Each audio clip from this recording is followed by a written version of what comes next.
Hello friends, welcome to SSC crackers. और इस channel पे फिर से आपका बहुत बहुत स्वागत है। दिल्ली पुलिस 2023 एग्जाम के लिए हम लोग क्या पढ़ने वाले हैं? Deficiency and disease. तो ये एक्सपेक्टेड टॉपिक है एग्जाम के लिए और ये टॉपिक नंबर 11 भी है। तो इससे पहले जो भी वीडियोस बना है उसको आप लोग देखकर रिवीजन कर लेना, क्योंकि ये जितने भी वीडियोस बन रहे हैं वो सब तो आपको मालूम है कि मस्ट डू टॉपिक्स है, यहाँ से क्वेश्चन आना एकदम फिक्स है। ठीक है, तो चलिए हम लोग स्टार्ट करते हैं रिवीजन करना।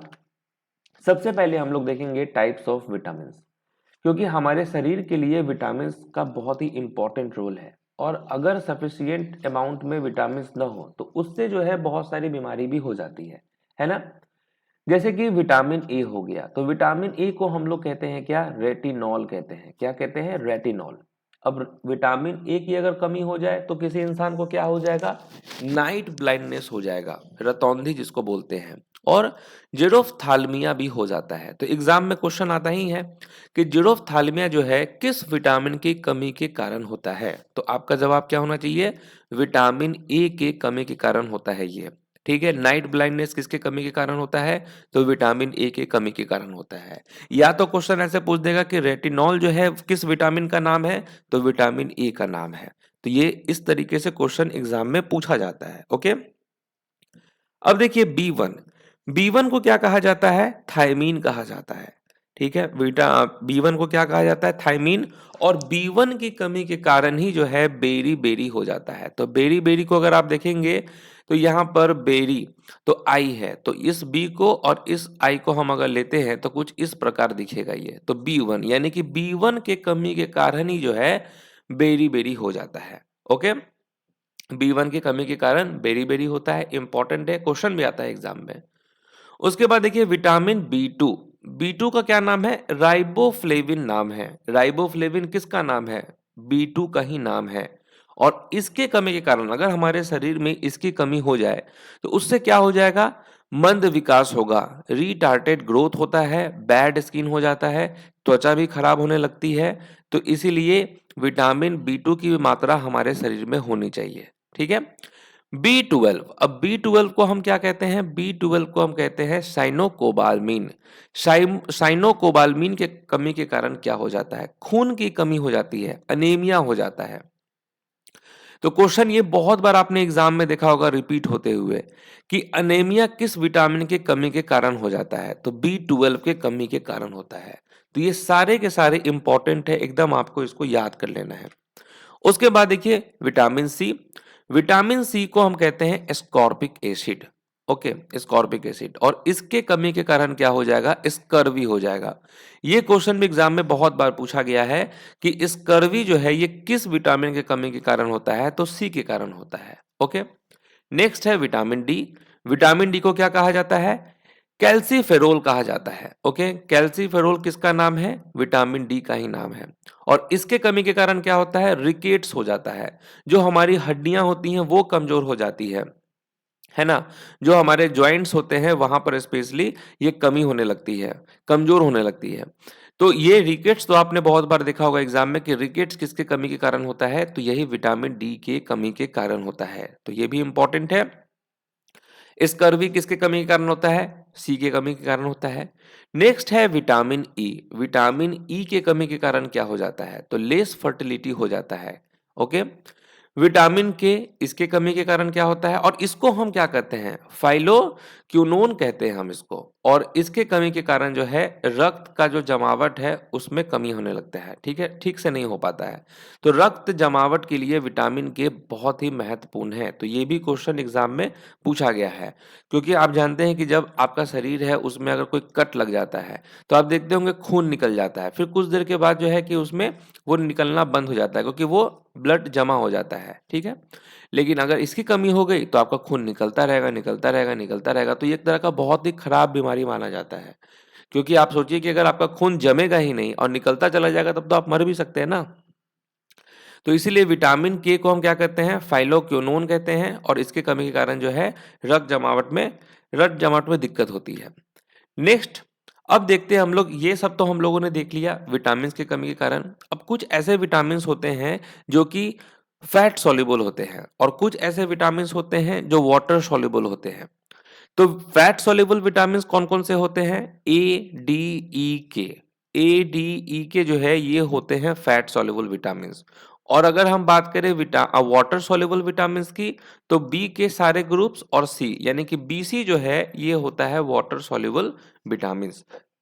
ओके, तो बी वाले सारे ग्रुप्स आ गए और उसके साथ में सी आ गया, ये आपका वाटर सॉल्युबल विटामिन। उसके अलावा जो भी आपके विटामिन बचते हैं ए डी ई के, वो आपका फैट सॉल्युबल विटामिन हो जाता है। ओके, अब देखिए there are 9 water soluble vitamin. 9 water soluble vitamin होते हैं। ये हो गए आपके सारे बी ग्रुप्स वाले और आपके सी हो गए। ठीक है, B1, B2, B3, B5, B6, B7, B9, B12 और आपका बी सी हो गया, सॉरी विटामिन सी हो गया। ओके, नेक्स्ट देखिए, विटामिन के कमी के कारण तो हमारे को डिजीज हो ही जाता है, मिनरल्स के कमी के कारण भी जो है बहुत सारी डिजीज हो जाती हैं। ओके, जैसे कि अब मिनरल्स में कौन कौन सा आ गया? कैल्शियम आ गया। अब शरीर में अगर हमारे कैल्शियम की कमी हो जाए तो उससे क्या हो जाएगा? हमारे जो हड्डियां हैं वो कमजोर हो जाएंगी, जल्दी टूटने लगेगी, बहुत ज्यादा ब्लडिंग होने लगेगा, एक्सेसिव ब्लीडिंग होगा आपका। नेक्स्ट मिनरल्स है फॉस्फोरस। फॉस्फोरस के कमी के कारण क्या होगा? तो आपके दांत, हड्डियां ये सब खराब होने लगेंगे। ओके, आयरन की कमी के कारण क्या हो जाएगा? अनीमिया हो जाएगा, है ना, खून की कमी हो जाएगी आयरन के कारण। आयोडीन के कमी के कारण क्या हो जाएगा? तो आपको ग्वाइटर हो जाएगा। In large thyroid gland, thyroid जो ग्लैंड होते हैं वो बड़े होने लगेंगे।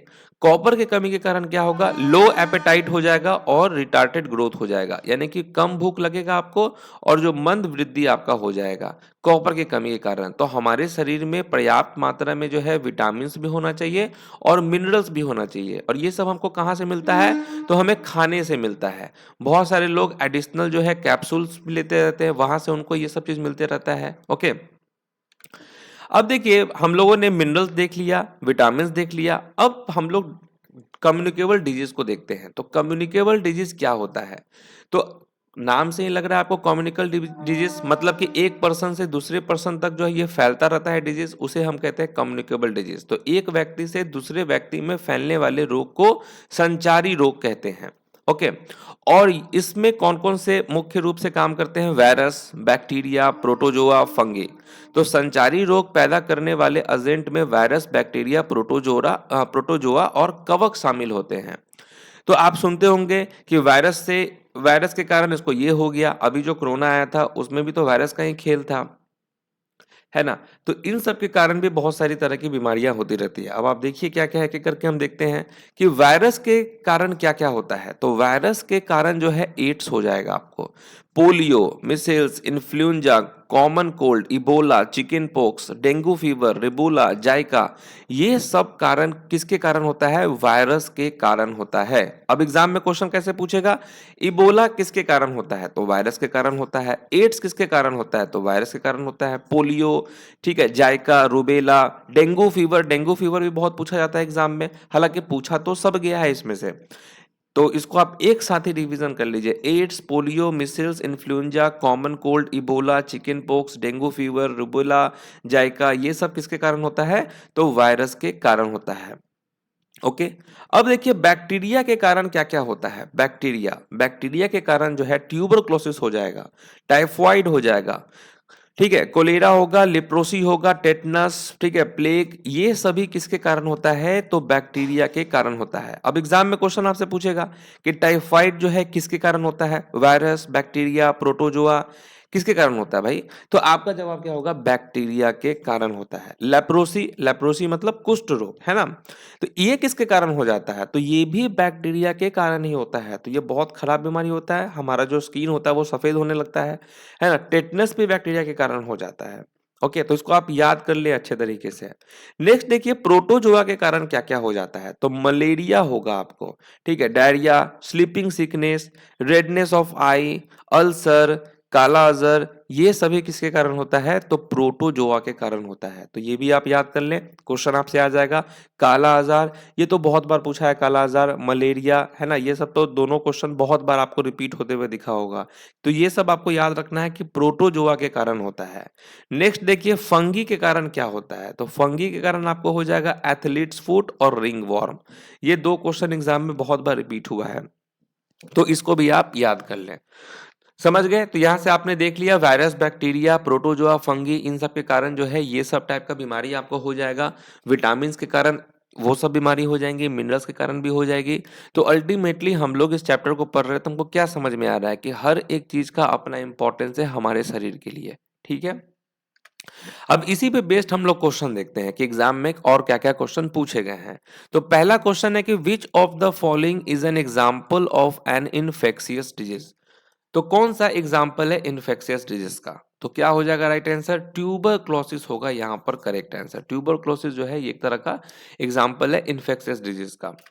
नेक्स्ट क्वेश्चन है काला अजहर। अब देखिए काला अजहर किसके कारण होता है? अभी हम लोगों ने पढ़ा था कि काला अजहर किसके कारण होता है, तो प्रोटोजोआ के कारण होता है ना। इसीलिए आपको ये पूरा नाम ही याद कर लेना अच्छे से कि प्रोटोजोआ के कारण काला Azhar, malaria, diarrhoea, sleeping sickness, redness of eyes, ulcer, ये सब हो जाता है। ओके, नेक्स्ट हमारा क्वेश्चन है कि which of the following body parts is directly affected by the disease called trachoma. तो देखिए ट्रैकोमा जो है ये किस, जो हमारे शरीर का कौन सा पार्ट डायरेक्टली अफेक्ट होता है इस बीमारी के कारण? तो शरीर का कौन सा अंग ट्रैकोमा नामक रोग से प्रत्यक्ष रूप से प्रभावित होता है? तो आईज हो जाएगा करेक्ट आंसर। ठीक है, हमारे आंख अफेक्टेड हो जाते हैं। नेक्स्ट है कि मलेरिया रोग का कारण कौन सा प्रेरक कारक है? किसके कारण होता है मलेरिया? तो आपने देखा मलेरिया किसके कारण होता है, तो प्रोटोजोआ के कारण होता है मलेरिया। समझ रहे हैं? For immunity against which of the following disease is BCG vaccine given. अब आप देखते होंगे कि बहुत सारे लोगों को बीसीजी वैक्सीन दिया जाता है ना। तो किस रोग के प्रति प्रतिरोधकता को के लिए जो है बीसीजी का टीका दिया जाता है? तो ये दिया जाता है ट्यूबरक्लोसिस के लिए। समझ गए? ट्यूबरक्लोसिस से बचाव के लिए। नेक्स्ट है कि which of the following disease is caused by fungus. Fungus के कारण कौन सी बीमारी होती है? तो फंगस के कारण आपको हो जाएगा रिंग वॉर्म, एथलीट्स फुट, है ना। ये दो इंपॉर्टेंट है। नेक्स्ट है कि which of the following causative agents causes the disease Ebola. तो इबोला जो है किसके कारण होता है? Bacteria, fungus, virus, protozoa. Ebola, Zika, AIDS, है ना, ये सब किसके कारण हो जाता है? वायरस के कारण होता है। Okay, which of the following body parts is directly affected in the disease called rickets. तो रिकेट्स नामक रोग से जो है हमारे शरीर का कौन सा अंग प्रत्यक्ष रूप से प्रभावित होता है? तो बोन्स हो जाएगा यहाँ पर करेक्ट आंसर। ठीक है, बोन्स, हड्डियां हो जाती हैं डायरेक्टली अफेक्टेड। नेक्स्ट है कि which of the following disease is not caused by ingesting polluted water. तो कौन सा रोग प्रदूषित जल के सेवन से नहीं होता है? तो प्रदूषित जल के सेवन से क्या नहीं होता है? तो रैबीज नहीं होता है ना। रैबीज नहीं होता है, कुत्ते के काटने से रैबीज हो जाता है। Vitamin and minerals are helpful for which of the following. तो ये जो विटामिन है और जो खनिज है ये किसके लिए सहायक होता है?